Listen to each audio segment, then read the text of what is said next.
ہم نے دیکھا ہے کہ پاکستان اور امریکہ کے جو تعلقات ہیں اس میں اتار چڑھاؤ آتا رہا ہے. اب کے حالات میں جو ملاقات ہوئی ہے یہ کتنی سگنیفیکنٹ ہے, کتنی غیر معمولی ہے, اور اوورآل دیکھا جائے اگر ہم نے دیکھا کہ عسکری تعاون کے حوالے سے تو پہلے ایک تعلق تھا بھی, اور اب کیا اکنامک سائٹ پر بھی ہم اسٹرانگ ہوتے ہوئے دکھائی دے رہے ہیں آپ کو؟ جی بہت بہت شکریہ مجھے اپنے پروگرام پہ کرنے کا. یہ واقعی بہت اہم ملاقات ہے اور اس کے دور تک اس کے نتائج انشاءاللہ ہوں گے. اور آپ کی بات درست ہے کہ دفاعی ہمارا تعاون تو اچھا تھا ہی, لیکن اب انشاءاللہ اقتصادی پہ بھی ہوگا. آپ دیکھیں کہ انہوں نے آپ پہ ٹیرس بھی جو لگائے, وہ اگر دیکھیں تو دنیا میں سب سے کم ٹیرف جو امریکن ہے وہ اسرائیل پہ ہے جو 16% ہے, اور اس کے بعد انہوں نے پاکستان جو 19% ہے. تو آپ اس سے ہی اندازہ لگا لیں کہ وہ پاکستان کے ساتھ اقتصادی اور تجارتی روابط کو کتنی اہمیت دے رہے ہیں. نائلہ صاحب, آپ کے نزدیک یہ جو ملاقات ہونے جا رہی ہے یہ زیادہ کس کے لیے فائدہ مند ہے, پاکستان کے لیے یا امریکہ کے لیے؟ اور دوسرا, آپ کے خیال میں اس ملاقات کے بعد بھارت کے رویے یا خطے کی پالیسی میں تبدیلی دیکھ رہی ہیں آپ؟ دیکھیے, جو بھی کوئی ہوتے ہیں ایگریمنٹ ممالک کے درمیان, وہ دونوں کے مفاد میں ہوتی ہے. ہو نہیں سکتا کہ ایک ملک جو ہے وہ فائدہ پورا لے رہا ہو اور دوسرا نقصان میں جا رہا ہو, وہ پھر ایک قرارداد بنتی نہیں ہے. تو obviously دونوں ممالک کے اس میں جو ہے وہ فائدہ ہے.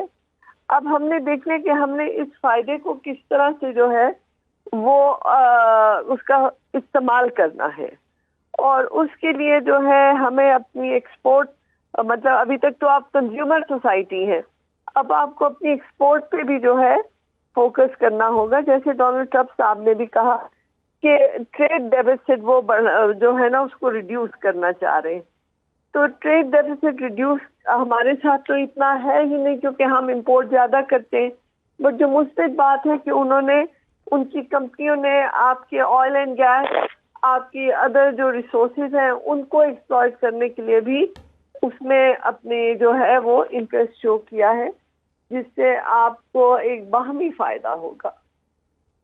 اچھا نائلہ صاحبہ, یہ بھی بتائیے گا, ابھی ہم دیکھ رہے ہیں کہ ابھی ڈونلڈ ٹرمپ نے حالیہ ایک بیان بھی دیا کہ ہم بگرام ایئر بیس جو ہے وہ واپس لیں گے.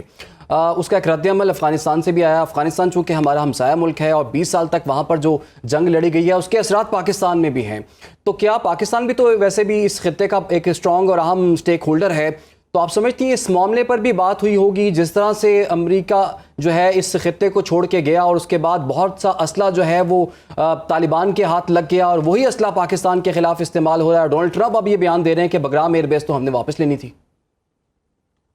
جی درست فرمایا آپ نے, کیونکہ ہمارے بقول جو ہے ہمارا جو اس میں پوزیشن ہے کہ جو وہ اسلحہ چھوڑ گئے تھے وہ اب جو ہے وہ ہمارے خلاف استعمال ہو رہا ہے اور غلط ہاتھوں میں پڑ گیا ہے. لیکن جہاں تک امریکی سائڈ ہے وہ اس بات کو نہیں مان رہے. وہ کہتے ہیں کہ انہوں نے سب, ان کی جو ہے نا ایک ایک پستول, ایک ایک گولی جو ہے وہ رجسٹرڈ ہے اور ان کو پتا ہے کہ کہاں پہ ہے. تو ہم پھر یہ ان سے پوچھتے ہیں کہ اگر رجسٹرڈ ہے تو بتائیں کن کے حوالے کی تھی, کیونکہ اس وقت جو افغان فورس تھی جو انہوں نے آرم فورسز بنائی تھی ادھر تو جو ہے وہ تو کوئی بھی نہیں رہا, کیونکہ وہ تو سارے جو ہے وار لارڈز تھے, وہ تو سب کچھ لے کے جو ہے وہ غائب ہو گئے ہوئے. جی تو پھر کس کے حوالے کی تھی جو آپ اتنے اطمینان سے کہہ رہے ہیں کہ وہ اکاؤنٹڈ فار ہے؟ تو یہ ایک ہمارا ہے ایک مسئلہ جو ہم نے ڈیبیٹ کرنا ہے. لیکن اگر وہ بگرام میں واپس آتے ہیں تو میرے خیال میں خطے کی سیاست بہت پیچیدہ ہو جائے گی. آلریڈی چین بھی وہاں پہ ایکسکیویشن مائننگ کر رہا ہے, تو وہ پھر جو سپر پاور رائیولری ہے وہ شاید انٹینس ہو جائے افغانستان میں. بالکل ٹھیک ہے. نائلہ چوہان صاحب ہمارے ساتھ موجود تھی, بہت شکریہ. سارے گفتگو کر رہی تھی.